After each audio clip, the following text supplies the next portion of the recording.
Minister आए हुए हैं भारत और यूपीआई की काफी तारीफ करे हैं। लाइव टेस्ट के लिए वो मार्केट भी गए और वहां से सब्जियां वगैरह भी खरीदी और लाइव पेमेंट भी की यूपीआई की, और बोला कि मैं बहुत इम्प्रेस हुआ हूँ। उसका क्यूआर कोड लगा हुआ है, कैश नहीं हो रहा, लोग लाइक चलते हुए स्कैन कर रहे हैं और उसने ऑडियो स्पीकर से कनेक्ट किया हुआ है, वो बताता है 25 रुपीज, ताकि वो रुके भी ना। यूपीआई जो है वो इंडिया मोबाइल बेस्ड का सबसे फास्ट और सबसे फर्स्ट पेमेंट है जो entire the world with in a second आप इसको यूज कर सकते हैं। कोकिला बहन जो है रसोड़े में बैठ के अब पेमेंट ट्रांसफर करेगी और हम कोकिला बहन पे रसोड़े वाले मीम बना के हंसते रहेंगे, लेकिन असल में दुनिया हम पे हंसे। जिस ऑटो रिक्शा पे मैं बैठी हूँ वो ऑटो रिक्शा कह रहा है कैश मत दीजिए, आप यूपीआई कर दीजिए ना। इन लोगों के हाथ में हमने मुल्क दिया हुआ है, ये कभी डिजिटल नहीं होने देंगे। सारी जिंदगी इन्होंने दुनिया को थूक लगाया है, नोटों को भी सारी जिंदगी कैश पे ये लगे रहेंगे। मैं जहां से कोर्ट के बाहर से मैं वड़ा पाव खरीदी तो यूपीआई का वहां पर वो रखा हुआ था, तो मैंने कहा कि भैया आप भी यूपीआई लीजिएगा, तो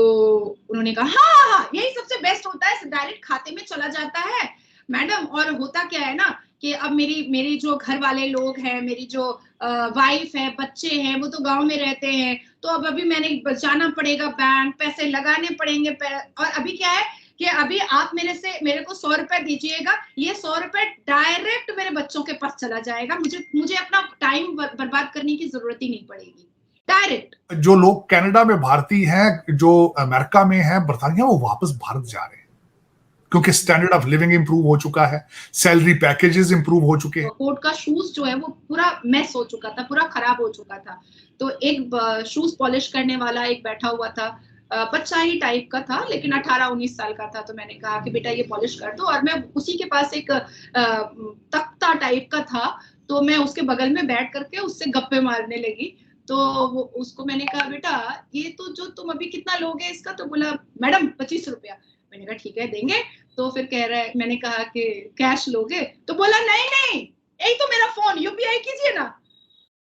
जय हिंद दोस्तों, न्यूज़ खबरी में आपका हार्दिक स्वागत है। चैनल पर नए तो चैनल को सब्सक्राइब जरूर कीजिए और बेल नोटिफिकेशन ऑन पर जरूर रखिए। दोस्तों जो आज की वीडियो बहुत ब्रेकिंग न्यूज़ आ रही है, अगर हम बात करें तो जर्मनी के मिनिस्टर, आपको पता है कि जो इंडिया के दौरे पर आ रखे हैं, और अब मैं आपने देख ही होगा कि स्टार्टिंग में कि जो उन्होंने जैसे तो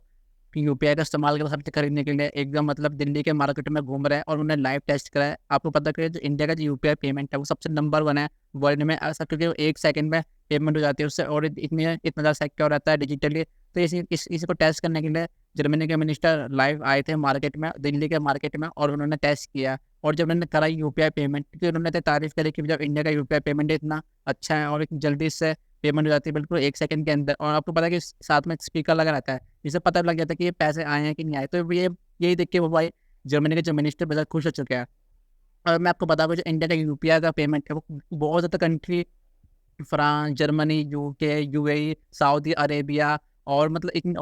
ज़्यादा कंट्री है जो इंडिया का यूपीआई जो पेमेंट है अडॉप्ट करना चाहती है। तो यार ये बात है कि भाई जिसका क्रेडिट है मोदी जी को जाता है। आपको पता ही होगा कि जो यूपीआई का जो डिजिटल इंडिया को डिजिटल ट्रांजैक्शन करना और जो बार बार डिजिटली बात करना यूपीआई के बगैर में और वगैरह में डिजिटल मार्केटिंग, इन सब चीज़ों के, तो यार ये सारा क्रेडिट उन्हीं को जाता है क्योंकि भाई जो उन्होंने काम किया है इसके लिए भाई सब तारीफ करें उनकी। और आज जो यूपीआई है वो इतनी ज़्यादा कंट्री में अडॉप्टेड है, मतलब आप किसी भी कंट्री में चले जाओ वहाँ पे आपको दिक्कत नहीं पैसे लेने की, आप बस यूपीआई कर दो, आपका काम हो जाएगा। तो इसी को देखिए पाकिस्तानी मीडिया में क्रेजी रिएक्शन आ रहा है, तो वीडियो पूरी देखना। सबसे पहले तो मैं आपको ये बताऊं कि 18 अगस्त को जर्मन एम्बेसी के लोग आए थे, जो मिनिस्ट्री ऑफ डिजिटल और ट्रांसपोर्ट के लोग थे, और 18 अगस्त को आए थे। 19 अगस्त को G20 की डिजिटल मिनिस्टर मीटिंग हुई थी, बेंगलुरु में हुई थी, ठीक है। अब बात मैं यहाँ पर ये कहूंगी कि देखिए किसी के द्वारा उन्होंने जांच पड़ताल नहीं की है कि भाई फलाना ब्यूरोक्रेट ने बोल दिया, फलाना मंत्री ने बोल दिया हिंदुस्तान के, तो फलाना पुलिस ने बोल दिया, तो फलाना सरकारी अधिकारी ने बोल दिया, तो किसी मीडिया ने बोल दिया। नहीं, इस बात पे वो नहीं गए हैं, वो खुद सब्जी मंडी गए हैं। एक मामूली सब्जी वाला जो बोरे में और चटाई में बिछा करके सब्जियां बेच रहा है, उससे जाकर के उन्होंने सब्जी खरीदी है, और यूपीआई को उन्होंने डिजिटल जो हमारा है उसको उन्होंने यूज किया, और 1 सेकंड में वो यूपीआई से ट्रांजैक्शन कंप्लीट हो गया विद इन अ सेकेंड। ठीक है, अब मैं आपको बताती हूँ कि उन्होंने प्रैक्टिकली इस चीज को देखा। इससे पहले भी जब हमारा कॉन्वर्सेशन हुआ था कश्मीर को लेकर के कि भाई एक यूएई का आदमी आया है, सऊदी अरबिया का आदमी आया है, उसने आकर के कश्मीर के, मैंने क्या बताया, लोकल लोगों से, रास्ते में खेल रहे बच्चों से उसने पूछा कि अब कश्मीर के हालात क्या हैं, तो उसने कहा कि अभी तो कश्मीर सच में जन्नत हो गया है। तो अभी ये जितने बाहर से लोग आ रहे हैं, या यूएई से, या मुस्लिम कंट्रीज से, या जर्मन से, या फ्रांस से, या यूके से, या यूएसए से, या मुस्लिम कंट्रीज से, या इस्लामिक कंट्रीज से, इनको हम क्या करते हैं, हमारी मोदी सरकार क्या करती है कि आप फ्री हैं, हमें आपके साथ जाने की जरूरत ही नहीं है, आप खुद जाओ, खुद बच्चों से पूछो, बूढ़ों से पूछो, जवान से पूछो, सब्जी वालों से पूछो, पुचका वाले से पूछो, बिरयानी वाले से पूछो, चटपटी वाले से पूछो कि भैया जो बातें कही जा रही हैं G20 की मीटिंग में, या बाहर जब जाते हैं विदेश यात्रा के लिए मोदी जी, तो वहां पर जो तारीफ करके आ रहे हैं, एक्चुअली में वो तारीफ है या वो रियलिटी?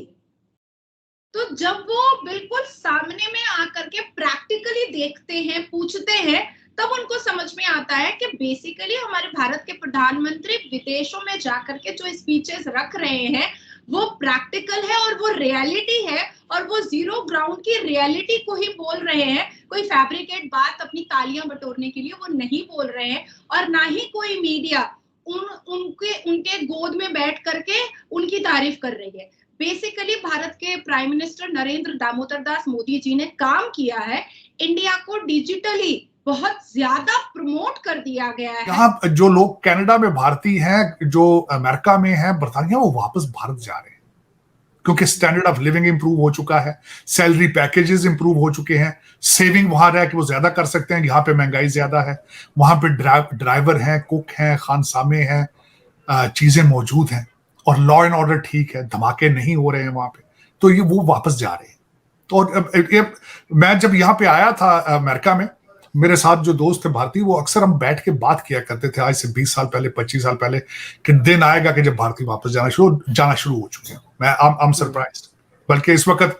तो भारत के पढ़े हुए लोग, जिस वक्त जब टेस्ला के जो अगले दिन तनेजा साहब हैं,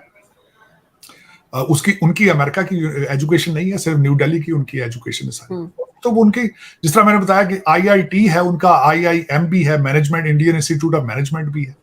और वो इस वक्त, बल्कि पहले भी यहाँ सुना जाता था कि MIT में एडमिशन मिल जाता है, IIT में नहीं मिलता एडमिशन, उनके स्टैंडर्ड्स इतने हाई हैं। बिल्कुल, लेकिन सर पाकिस्तान में 90% लोगों के यूरोप के वीजे इस बात पर रिजेक्ट हो जाते हैं कि वहां पे लिखा होता है हमें लगता है कि तुम वापस नहीं आओगे, मतलब ये रीजन देते हैं वो। तो जाता कौन है? कौन जाता है यहाँ से? सारे आते, ख्वाहिश तो यही करते हैं। आज वीजा यूरोपियन मुमालिक खोले आपके, तो पाकिस्तान में बंदा बचेगा कोई नहीं, बिल्कुल। हो सकता है आपकी कैबिनेट भी सारी आ जाए, वजीर भी सारे आ जाए, हो सकता है सदूर आपके चीफ मिनिस्टर सारे आ जाएंगे। लेकिन अगले दिन आपने जो खासकर बात देखी है, ब्रिटिश एम्बेसी ने जो एक अपना बताया है कि उनके कितने एप्लीकेंट हैं इस वक्त जो आ रहे हैं, जो अप्लाई कर रहे हैं वीजों के लिए, और जो इस वक्त लोग भागने के चक्कर में हैं। और मैंने शायद अगले दिन ट्वीट भी की थी कि इस पे, कि जो एप्लीकेशन वीजा भर सकते हैं वो तो एम्बेसियों की लाइनों में लगे हैं, जो बेचारे नहीं भरने के सिवा वो पैदल भाग रहे हैं टर्की के रास्ते, ईरान